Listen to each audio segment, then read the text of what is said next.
નમસ્કાર, આપની સાથે હું છું પાયલ અને મોરબીના જેતપરમાં ખેડૂતો કેટલાય દિવસથી આંદોલન કરી રહ્યા છે. આખા ગુજરાતને હવે મુદ્દો ખબર છે કે વીજ થાંભલાને લઈને માત્ર જેતપર જ નહીં પરંતુ કોણ ગામના ખેડૂત, કચ્છના ખેડૂત બધા જ આંદોલન કરી રહ્યા છે. જેતપરમાં ગઈકાલે એક ડાયરાનું આયોજન થયું હતું અને ત્યાંથી જે દ્રશ્ય આવ્યા એ જોઈને ખબર પડી કે જો ખેડૂતો એક થાય છે તો પછી એ શક્તિ પણ દેખાય છે અને અડધી રાતના હુંકારા પણ થયા. બહુ જ બધી વાતો એ સ્ટેજ પરથી કરવામાં આવી. સિનિયર પત્રકાર જગદીશ મહેતા પણ ત્યાં હાજર હતા. તેમની સાથે વાત કરવી છે આખા આંદોલનને લઈને, ખેડૂતો શું કહી રહ્યા છે એ વિષય પર. જગદીશભાઈ, આપનું ખૂબ ખૂબ સ્વાગત છે જમાવટ પર. જી બેન, નમસ્કાર. અને જગદીશભાઈ, પહેલો સવાલ કે તમે ગઈકાલે ગયા, ત્યાંની ભીડ અમે વિડીયોમાં જોઈ, બહુ જ બધા ખેડૂતો આવ્યા હતા. મુદ્દો હવે આખા ગુજરાતને ખબર છે. ખેડૂતોને હવે શું જોઈએ છે? કારણ કે કોણ ગામના ખેડૂત તો કૃષિ મંત્રીને મળીને પણ આવ્યા અને એમને એવું કહેવું છે કે રિસ્પોન્સ પોઝિટિવ છે. જુઓ, બસ એ આશ્વાસનને બાદ કરો તો હજી ખેડૂતોને રોકડું કાંઈ મળ્યું નથી. ખેડૂતોને બધું જ જોઈએ છે પણ કાંઈ કશું મળ્યું નથી સિવાય આશ્વાસન. પણ સરકાર કેવળ આશ્વાસનથી ચલાવી લેશે નહીં, એને પણ ખબર છે કે દીધા વગર છૂટકો નથી.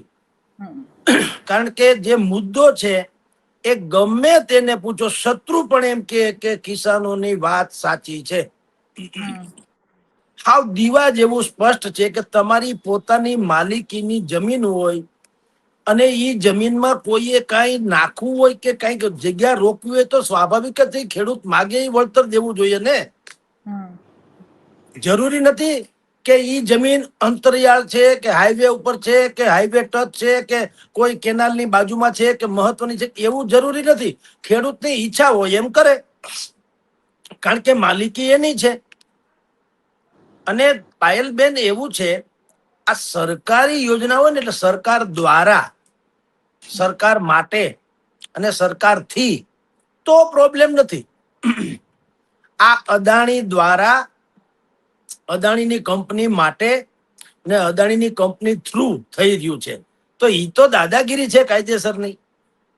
એટલે સરકારના સંજ્ઞાનમાં પણ આ વાત આવી અને એ થેન્ક્સ ટુ જેતપર, મોરબીના જેતપર ગામમાં જે રીતે કિસાનોની એકતા જોવા મળી. ગઈકાલે હું ત્યાં ગયો તો, હકાભાઈનો પણ ડાયરો હતો અને બહુ એ લોકો આયોજકો, તેનો આગ્રહ હતો મારે તો મોરબી બેન એક હોટેલના ઉદ્ઘાટનમાં જવાનું હતું, પણ એણે કીધું અહીંયા સુધી આવો છો તો બધા જ કિસાનોની લાગણી છે કે તમે અહીંયા આવો.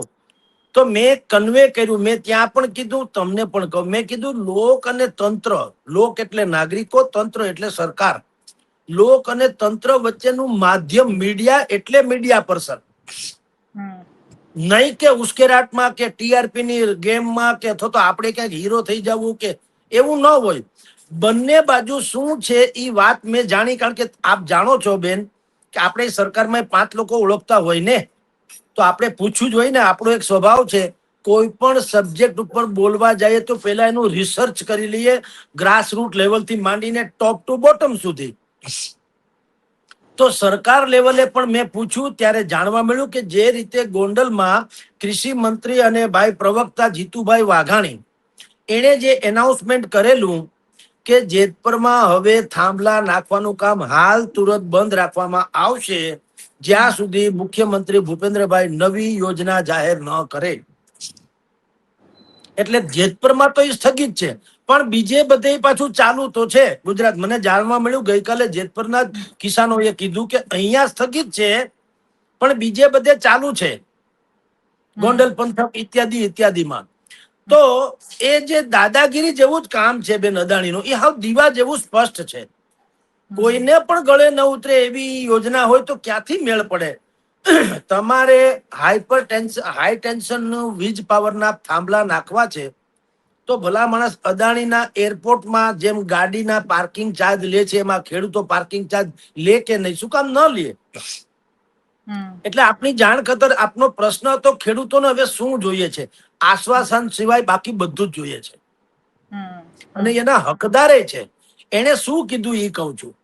એને એમ કીધું કે ભાઈ જમીન સંપાદન સરકાર કરે તો એના વળતરની વાત આવે. અદાણી સરકાર નથી, એક ઉદ્યોગપતિ છે અને એને ધંધો કરવો છે લાઇટનો, વીજળીનો, પાવરનો. તો ધંધો કરવો હોય અને અમારી જગ્યા એને જોતી હોય એને કયો અમારું વળતર એટલે કે અમે કહીએ એમ આપે. અને ખેડૂતોને શું જોઈએ છે, એક ઝાટકે વળતર નથી જોતું. દાખલા હમ તરીકે ત્યાં વીઘે 15 લાખ રૂપિયા કે 20 લાખ રૂપિયાનો ભાવ ચાલતો હોય જમીનનો, હમ અને એક વીઘો અદાણીને આ થાંભલા નાખવા માટે જોતો હોય, અદાણી એટલે અદાણીની કંપનીને, તો એવું નથી કે તમે એક સાથે એક 20 લાખ રૂપિયા ખેડૂતને આપી દો ને ખેડૂત એમ કે આ જમીન તમારી. શું કામ? 20 લાખ તો કાલ વપરાઈ જાય બેન. હમ જે એક સાથે મૂડી આવે એ તો ગમે એમાં વપરાઈ જાય. કોઈ કે હીરો હોન્ડા લેવું, કોઈ કે મોબાઈલ લેવું, કોઈ કે કાંઈક કરવું, પૈસા તો 20 લાખ તો હમણાં વપરાઈ જાય. કિસાનોને શું જોઈએ છે કે ભાઈ અમારે દાખલા તરીકે 10 વીઘા જમીન છે હમ અને 2 છોકરા છે યા 3 જ છોકરા છે, બધાને 3-3 વીઘા અમે આપીએ અને 1 વીઘામાં ખેડૂત જે માલિક પોતે જે ફાધર એના ભાગમાં એ 1 વીઘો રાખે, તો 1 વીઘામાં તો અદાણીનો આ વીજ પોલ ઉભો છે. તો ઈ એમ કે છે કે તમે જેમ અમે એરપોર્ટમાં પાર્કિંગ ચાર્જ આપીએ છીએ એમ થાંભલો નાખવો, પાર્ક કરવો છે થાંભલો તમારે 10-15-20 વર્ષ સુધી, અને આમ આજીવન હોય છે. ખબર ને, એ બધી 99 વર્ષના પટ્ટા જેવું છે. પછી કોઈ દી 99 વર્ષ પૂરા જ નથી થતા, ક્યાંય નથી થયા. તમે હમ સાંભળ્યું 99 વર્ષે કોઈએ કોઈ જગ્યા ખાલી કરાવી? ખાલી એવું ન કરી હોય, ચોપડા ઉપર બાકી ધામધૂમ. તો આ 10-15 વર્ષનું અત્યારે કે છે, એનો જરૂરી નથી કે 15 વર્ષ પછી અજાણ્યાના માણસો આવીને થાંભલો ઉપાડીને લઈ જાય ઘરે. એવું છે ને, એ આજીવન ખોડી નાખે. તો જે જમીન માલિકો છે એ શું કે છે બેન, કે તમે અમને ભાડું આપો, હમ પાર્કિંગ ચાર્જ જે નક્કી થાય તે એ જુદી ઘટના છે. ખેડૂત માંગો માની લો ₹1,00,000 માંગે ને સરકારની યારે નેગોશિએશન થાય ને 70,000 આપે, 75 આપે, 60 આપે, 50 આપે, એ પછી જે નક્કી થાય તે. પણ હમ ભાડું શું કામ? ભાડું દર મહિને જે તે ખેડૂત હોય એને એક જાતનું પેન્શન જેવું કામ થઈ જાય. હમ અને સ્વાભાવિક છે કે ભાઈ મને આજીવન આવક તો મળવી જોઈએ ને, એટલે એની આ એક વાત વાજબી છે. વાત નંબર 2, જે ખેતરમાં થાંભલો નખાય છે ને એ જમીનના ભાવ ઘટી જાય. અમસ્તો પણ અત્યારે આખા પંથકમાં જ્યાં ખરેખર ઈ ફળદ્રુપ વિસ્તાર છે, એટલે આ જેતપરમાં ડકો છે. જેતપર જે છે એ આપણા રાજ્યના મંત્રી જે છે કાંતિભાઈ અમૃતિયાનું માદરે વતન છે. હમ અને ઈ ગામમાં થાય છે, ઈ યુનિક છે. પણ યુનિક છે એટલે હું તમને હાવ સત્ય કહું, હમ હાવ એવું નથી કે યુનિક એટલે કે સ્વયંભૂ છે. હમ તમને ઉપર એકતાની જે શિખર દેખાય છે, એકતાનું શિખર, હમ એના પાયામાં બધા જ છે, હમ બધા ઇન્વર્ટેડ કોમામાં. હમ એના પાયામાં બધા જ છે. શું કામ? દરેકને જમીન સાથે જોડાયેલા રહેવું છે. સત્તા તો આજ છે ને કાલની. હમ આ લાલ લાલ ટમેટું હું કઉ છું, લાલ ટમેટું જે માથે હોય ને ટાવ વાવ કરતા નીકળે, એનું આયુષ્ય 2-5 વર્ષનું હોય, ક્યારેક ન પણ હોય. હમ પણ તમે જો જમીન સાથે જોડાયેલા હોય, એટલે કે તમારો જનાધાર હોય, મતદારો સાથેનો તમારો લાઈવ સંપર્ક હોય, તો તમને અઘરા છે કે અવગણી શકે કોઈ સરકાર. એટલે આ જે તથાકથિત સ્વયંભૂ વાત છે, નો ડાઉટ કે કિસાનોની એકતા છે. આખું ગામ રાતના તમે કલ્પના કરો, 9, 8:30, 9 વાગ્યા પેલા જમી લે રોંઢા ટાણે. એટલે આમ તો દી હાથમે જમી લે છે, પછી હમ થોડું ઘણું આચર ઉચર કામકાજ હોય પતાવી. મેં ગઈકાલે જોયું આખા જેતપરમાં ઘેરે ઘેરે રાતના તાળા માર્યા હોય ડેલે, બધા બેનું દીકરીઓ સાથે હજારોની સંખ્યામાં લોકો ત્યાં ઉપવાસી છાવણી છે ત્યાં આવી ચડે છે. પછી આ લોકો એના એન્ટરટેન માટે હકાભાઈ નો ડાયરો કે બીજા કોઈ કાર્યક્રમો રાખે, એ જુદી વાત છે. પણ ન હોય તો પણ આ લોકો તો આવે જ છે બેનું દીકરીઓ. એ કેવું કેવાય? અને હમ બધા જ બેસે છે. અને આપની જાણ ખાતર આને એક બીજી વ્યવસ્થા પણ કરી છે. આમ ઉપર છેલ્લી પણ એની અસર અંદર સુધી છે.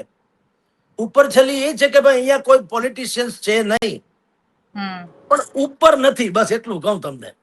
હમ અને કાંઈ વાંધો નહીં, અંતે તો બધું ભલે, પણ જે કાંઈ છે તે જેતપરમાં કિસાનોનો જે સંયમ છે, શાલીનતા છે, હકીકતે ગાંધી ચિંધા માર્ગની જે પદ્ધતિ છે, એ બધું જ તમને જોવા મળે. કોઈ અફડા તફડી નહીં, કોઈ ગાળી ગલોચ નહીં, કોઈ હાકલા પડકારા નહીં, કોઈની સામે એટલે સરકારની સામે નહીં, વિપક્ષની સાથે નહીં, આ લોકો એમ કે છે અમે સમસ્યાની સાથે પણ છીએ, એટલે સમસ્યાની સામે છીએ, સરકારની સાથે છીએ. ભાઈ અમારો નિવેડો લાવો. અમે સમસ્યાની સામે છીએ, સરકારની સામે નહીં. અને એની બિલકુલ વાજિબ વાત છે કે તમે અમને પાર્કિંગ ચાર્જ આપો, ભાવ ઘટાડો જમીનનો થઈ ગયો છો એનો ડિફરન્સીસ જે થાય છે એ પણ અમે આપો, સ્વાભાવિક છે એ માગે. ત્રીજું, એ જે હાઈ ટેન્શન વીજ લાઈન જે નાખે છે એના જે વાયર હોય છે ઉપર, એ વાયરની નીચે તમે ખેતી કરો તો તમને શોર્ટ સર્કિટ થાય ને એ પ્રકારની જણજણાટી થાય છે.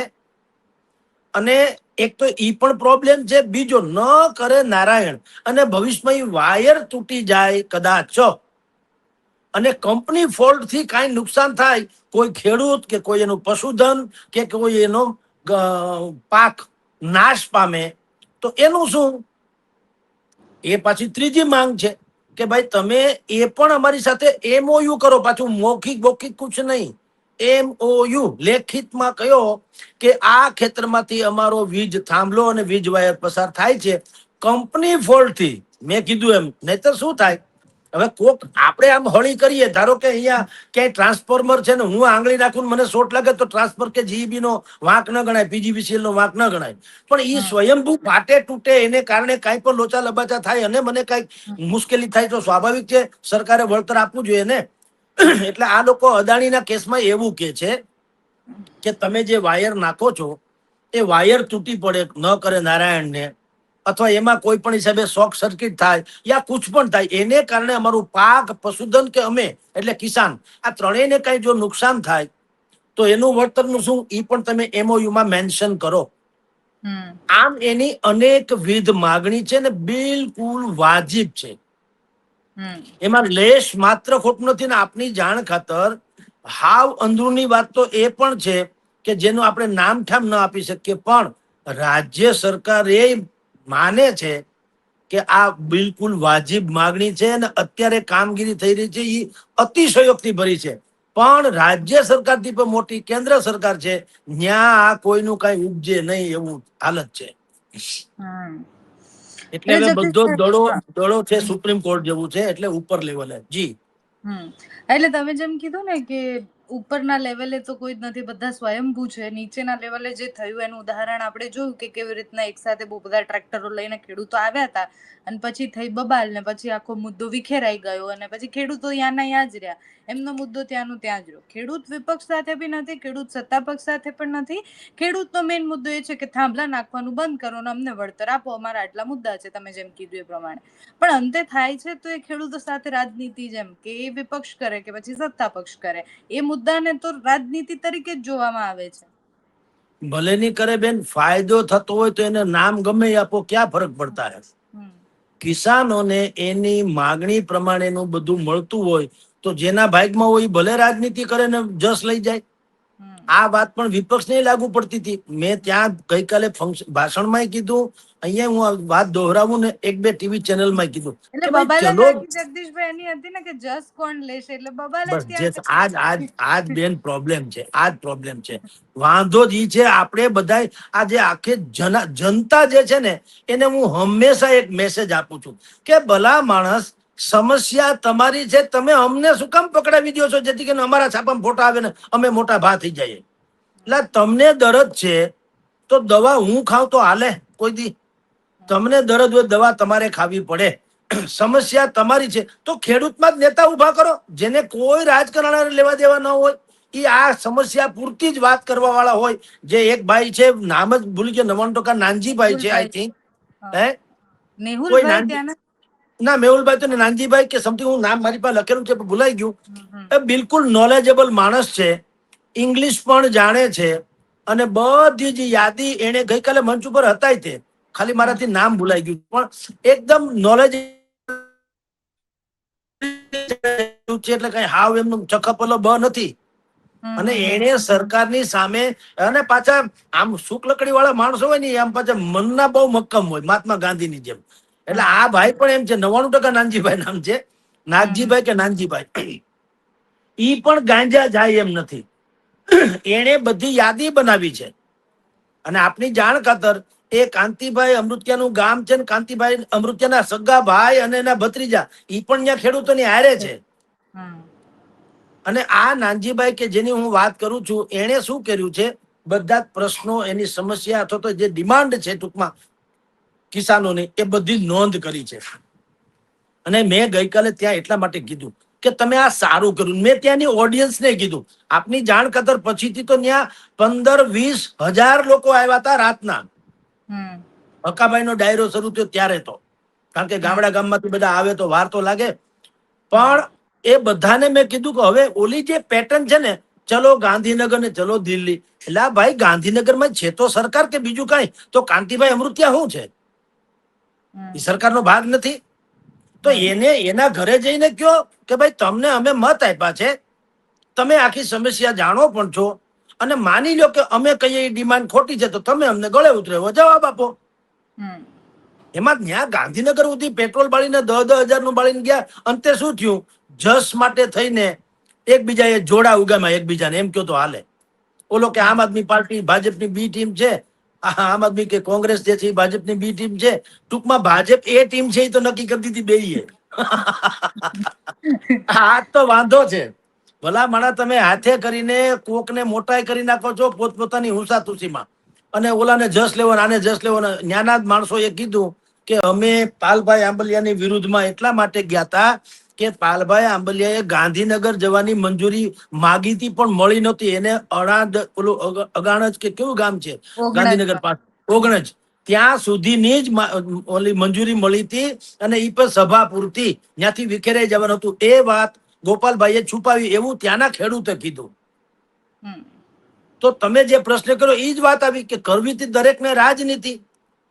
જો કે પાલભાઈએ અનેક વખત સ્પષ્ટતા કરી છે પાલભાઈએ કે ભાઈ મેં તો જગ જાહેર વાત કરી હતી કે આપણે શું કરવાનું છે, આપણી ગાંધીનગરનું લક્ષ્ય છે જ્યાં સુધી પહોંચવા દે ત્યાં સુધી. પણ એમ કે મોરબીના આમ આદમીના પંકજભાઈ જે છે એને આ બધું સત્યાનાશ કરી નાખ્યું મોકો જોઈને. હવે એ બધી હુંસાતુસી છે બેન, એનો કોઈ મતલબ નથી. હું એમ કહું કે બે આખલા કે બે હાથી ઝઘડે ને તો એમાં ઝાડવાનો ખો નીકળી જાય. એમ જેતપરના ગામ હોય કે આસપાસ જ્યાં પણ આ વીજ લાઈન નીકળે છે, જે જે ઇફેક્ટિવ અસર કરતા ખેડૂતો છે, એ બધાના રાજકારણીઓના ડખામાં આ લોકોની સમસ્યાનો ખો નીકળી ગયો. તો ન્યા બિચારા એ ઉપવાસ ઉપર ઉતર્યા છે. કેટલીક સંત મૂર્તિઓ પર ત્યાં બેઠી હતી, કેટલાક ઉપવાસી બેઠા હતા કિસાનો. મારી તો આ તમારી જમાવટ ચેનલ થકી બેન એક રિક્વેસ્ટ છે ને, એ લોકોને અપીલે છે, આ ધંધો છોડી દો ઉપવાસનો ને. જો ઈ તો મહાત્મા ગાંધી ઉપવાસ કરતા ને આખો દેશ જે છે ને એ ખળભળી જતો. કારણ કે બધામાં અંગ્રેજો ભલે આપણે ખરાબ કહીએ પણ એનામાં એક માનવતા નામની એક ચીજ તો હતી કે એ સમજતા હતા કે માનવીય અધિકારો ઉપર અતિક્રમણ થાય એ સારું નહીં. તો મહાત્મા ગાંધીના ઉપવાસની અસર થતી હતી. હવે અત્યારે તો ઈશ્વરની કૃપા છે, તમે ગેંડાની ચામડી ઉપર પાણીની રેડો, આમ તો કઈ ચામડી હચમચે નહીં, એને કાંઈ ફેર ન પડે. ઉપવાસ ઉપર હું ટાટિયા ગહીને રખડી જાવ તો આ તો સારું છે ચૂંટણી આવે, નહીં તો તમે આપણે સામું જોવાય કોઈ ખુશી ન હોય. એટલે ઉપવાસ નહીં કરવો જોઈએ. એવરી ડે તમે ઉપવાસ એટલે તમારા શરીરને તમે લોકો યાતના આપો છો, કઈ જરૂરી નથી. તમારી ડિમાન્ડ સાચી છે, એમાં ઉપવાસ ક્યાં હોતા હે. એના કરતા તમને કહું ઉપહાસ કરો, ઉપવાસ નહીં, ઉપહાસ. ઉપહાસ એટલે અવગણવું. કોઈ નેતા કોઈ પક્ષનો વડો ત્યાં આવીને ફાકા ફોજદારી કરે, એને કેવું જોઈએ કે હમે હમારે હાલ પે છોડ દો, હમે તુમસે કુછ ન ચાહીએ. કાં સમસ્યાની ચાવી આપો ને કાં તાળું મારીને ભાગો. આ એક મુદ્દાનો કાર્યક્રમ. ઉપવાસ શું કામ?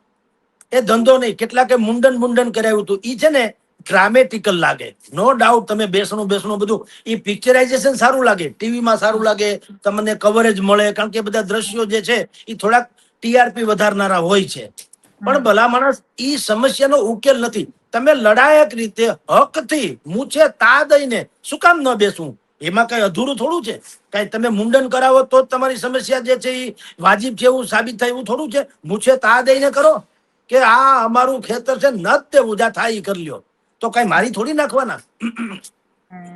એટલે કિસાનોને પણ વિનંતી છે. ગઈકાલે હું ત્યાં ગયો તો, મારે થોડીક વાતચીત થઈ લાગતા સાથે, પણ હું હજી આપને ચેનલ માધ્યમ કહું છું કે આ ઉપવાસ, આ મુંડન, આ ખરખરા એના કરતા હકાભાઈની જેમ ડાયરા બાયરા હજી બીજા કોકને બોલાવો, કોક સારા અર્થશાસ્ત્રીને અથવા તો કૃષિ વિજ્ઞાનીને બોલાવો. હું તો હકીકતે ગુજરાતમાં એવા મારી પાસે સપ્ત ઋષિ જેવા 7 નામ છે જેને કિસાનોનું ભલું થાય એવા બહેતરીનમાં બહેતરીન ઉકેલો એની પાસે છે અને એની પાસે એવા આઈડિયાઝ છે. તો આ જ્યાં સુધી આંદોલન ચલાવો ઓકે, પણ એની સાથોસાથ ક્રિએટિવિટી એટલે સારામાં સારા કૃષિ તજજ્ઞોને બોલાવો. એ તમને આ થાંભલાનું જે આંદોલન હોય તે, પણ તે પછી શું કરું, જેમ કે હકાભાઈનો ડાયરો લ્યો, નતર આંદોલન ડાયરાને શું લેવા દેવા? આમ જુઓ તો ડાયરો તો મનોરંજનની વાત છે ને, ઓલી તો તમારી સમસ્યા છે. તો એવો ડાયરો ઠીક જ છે, ઓડિયન્સને બોલાવવા માટે બોલાવો, નો પ્રોબ્લેમ. પણ પછી જે કેટલાક કૃષિ તજજ્ઞો ખેતીના નિષ્ણાંતો જે છે એ તમને એટલે કે કિસાનોને સમજાવે કે તમારી પાસે આટલી જમીન છે, સરકારની કોઈ લાચારી કર્યા વગર તમે કઈ રીતે લાખો કે કરોડોપતિ થઈ જાઓ એના એ તમને ઉકેલ આપે, એ તમને સુઝાવ આપે. તમને પોહાય તો તમે અમલ કરજો. કેટલાય હજારો લોકોએ કરેલા છે, અમારી પાસે બધા ડેટા કલેક્શન પણ છે. એટલે હું એમ કહું, ક્ષણે ક્ષણનો સદુપયોગ કરે ને એ બહેતરીન થાય છે. અત્યારે જેતપુરની પ્રજાએ એક તો મિસાલ સર્જી તો દીધી કે એકતામાં શું તાકાત છે. સંઘે હે શક્તિ કલૌ યુગે. કળયુગમાં સંઘ જેવી એટલે સંપ જે છે એ જેને અમોઘ શસ્ત્ર જેવું હોય છે, એ મેઘ આ જેતપુરની પ્રજાએ સાબિત કરી દીધું. જનતાએ બેનું દીકરીઓ બધાય આવે. તમે વિચાર કરો, ખાલી કિસાન નેતા કે રાજકારણીમાં જેને આગળ વધી જવું છે એ નહીં, બેનું દીકરીઓ પણ આવે. તમે જુઓ ન્યા નવરાત્રીનો માંડવો હોય એવો તો એ છાવણી છે, બોલો. અને બધા જ બેઠા હોય છે ભક્તિભાવ પૂર્વક. આ ડાયરો તો ડાયરો માણે, તમારા મારા જેવા કોક જાય ને જે કઈ ખાલી ગેલી ભાષામાં આવડે એ આપણે બોલીએ તો આપણને સાંભળે. પણ હજી તમને સુઝાવ એમાંય આપું કે હવે માંડ આવો મોકો મળ્યો છે, કારણ કે પેલા તો આપણે કુટુંબે ભેગું થઈને ખાઈ નથી શકતા. એવા સમયમાં અત્યારે તમારું આખું ગામ, એ ગામની વસ્તી 8-10 હજાર છે એમ કે મેં સાંભળ્યું છે, આપણને ખબર નથી. પણ એ ઉપરાંત ત્યાં 25,000 માણસ ભેગું થતું આ કળી કાળમાં સ્વયંભૂ બુદ્ધિપૂર્વક, તો ત્યારે બીજા પણ કેટલાક બી રોપવાની જરૂર છે કે રાજકારણીઓ કઈ રીતે ન ખાટી જાય, અથવા તો સાવ રાજકારણી પર ભરોસો નહીં મૂકવાનો એવું નહીં. કેટલાક રાજકારણીઓને પણ પદાર્થ પાઠ ભણાય એવી વાત કરે. કૃષિ તજજ્ઞો આવે, એ તમને ને મને આટલી જ જમીનમાંથી નરેન્દ્રભાઈ કે ડબલ આવક કરી દેવું, આપણે એની આમ રાહ જોઈને બે કાગડાના મોઢામાંથી કેદી પૂરી પડે ને હું ખાઈ લઉં, ઈ શું કામ? આપણે ન કરી શકીએ ભાઈ. નરેન્દ્ર મોદી પાસે કઈ જાદુ ટોના છે? તો આપણામાં બુદ્ધિ છે, કિસાનોમાં ખબર ન હોય તો આ કૃષિ તજજ્ઞોને સાંભળો. તો એવા કૃષિ તજજ્ઞોને બોલાવો તો અડધી 1 કલાક ઈ તમને ભાષણ આપે. અને બિલકુલ એ લોકો ગ્રાસરૂટ લેવલમાં જમીનમાં કામ કરનારા લોકો છે. મેં નામ આપું તમને, પ્રવીણભાઈ આસોદરિયા સહિતના, ભીમજીભાઈ કે હરજીભાઈ ભીંગરાજિયા કે એવું છે. આવા 7 નામ છે મારી પાસે સાહેબ, નાગજીભાઈ સહિતના કિસાનોના નામ છે. બહુ પ્રચલિત લોકો છે પાછા, આપણે કહીએ એટલે નહીં, એ તો વડાપ્રધાન પણ એની નોંધ લે એ ટાઈપના લોકો છે. અને અહીંના આચાર્ય દેવવ્રત જે આપણા રાજ્યપાલ શ્રી છે એ પણ આની કદર કરે છે. એવા કૃષિ તજજ્ઞો છે. તો એવા લોકોને બોલાવીને આનો સદુપયોગ કરવો જોઈએ. રોજે તમે 2-3 કલાક બેસો તો છો જ, હજારોની સંખ્યામાં. તો કિસાનોને કયો કાંઈ બેસે. અને માગણી છે એ વાજીબ છે. એ ભાઈ ત્યાં લડે છે, જે ઉપવાસી છાવણીમાં એ લડે જ છે.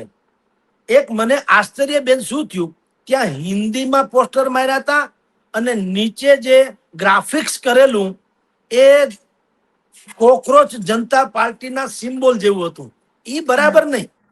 જુઓ, છુપો કે છુપો, જો એક કહું તમને બેન, ઉપર છેલ્લે બધા કે છે કે આ સ્વયંભૂ છે, પણ મને અંદર તલેની ખબર છે કે હાવ સ્વયંભૂ નથી, આયોજિત છે બુદ્ધિપૂર્વક. પણ ખેર કાંઈ વાંધો નહીં, એ ભલે. પણ તમારો એજન્ડા જો એમ જ હોય કે આપણે બાથ જ ભીડવી સરકારને, હજી તમને કહું આ છુપો એજન્ડા હોય ને તો હજી મુશ્કેલી થશે. કારણ કે પોલિટિશિયન્સ, જેટલા પણ પોલિટિશિયન્સ હોય ભૂગર્ભ વાળા, એ લોકો હજી એવું ઈચ્છે છે કે ખેડૂતોના નામે, સ્વયંભૂના નામે આપણે આંદોલનને આમ વિકસાવીએ અથવા વકરાવીએ, જેથી કરીને એન્ટી એસ્ટાબ્લિશમેન્ટ, સત્તા વિરોધી માનસિકતા થાય. તો એ લાંબા ગાળે ફાયદો નથી. કારણ કે તમે એક દુકાનમાં માલ તમને ન ગમે, બીજી દુકાનમાં માલ હોવો તો જોઈએ. હવે વિપક્ષ નામે કઈ અત્યારે છે તો નહીં. એટલે આપણે કઈ ગાણા ગાઈએ એવી વાત નથી કરતા, પણ બહેતરીન વાત એ છે તમારે ઓછો ખરાબ માણસ પસંદ કરવાની વાત છે. ને તમારો એટલે કે કિસાનોનો મુદ્દો તો સોના જેવો છે, સત્ય છે, એમાં જગતની કોઈ અદાલતે એને ના પાડી શકે એમ નથી સાહેબ, સમજી લો. કારણ કે ખાનગી કંપની છે ને અદાણી, સરકારે કરી હોત યોજના તો જમીન સંપાદનનો કાયદા અનુસાર ને જે કઈ વાત હોય હોત. આ તો આમ બાકાયદા ખાનગી છે, એટલે ક્યાંય ટકે એમ નથી. એટલે હવે જેતપરના કિસાનોએ ખરા અર્થમાં મન વચન કર્મથી આ એની એકતાનું પ્રદર્શન ચાલુ રાખી અને ઉકેલ તરફ જ અમને ઉકેલ આપી દો અમારે બીજો સંઘર્ષ. જોકે ગઈકાલે મને એના આયોજકોને કિસાનોએ કીધું અમે સરકારની સામે નથી. મેં એને કીધું તો તમને બે શબ્દ આપું, તમે એમ કહો કે અમે સમસ્યાની સામે છીએ અને સરકારની સાથે અથવા તો ઉકેલની સાથે. સરકારની સાથે શું કામ? સમસ્યાની સામે ઉકેલની સાથે.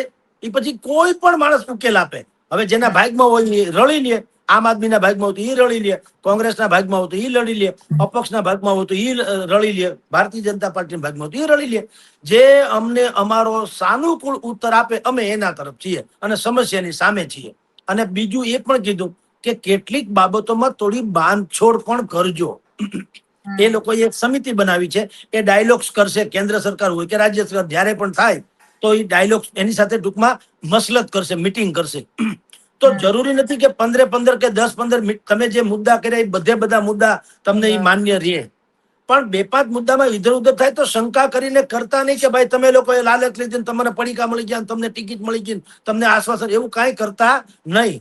કારણ એવું છે બેન, જો આપણે સમાધાનનો હિસ્સો નથી ને તો આપણે સ્વયં એક સમસ્યા બની જઈએ.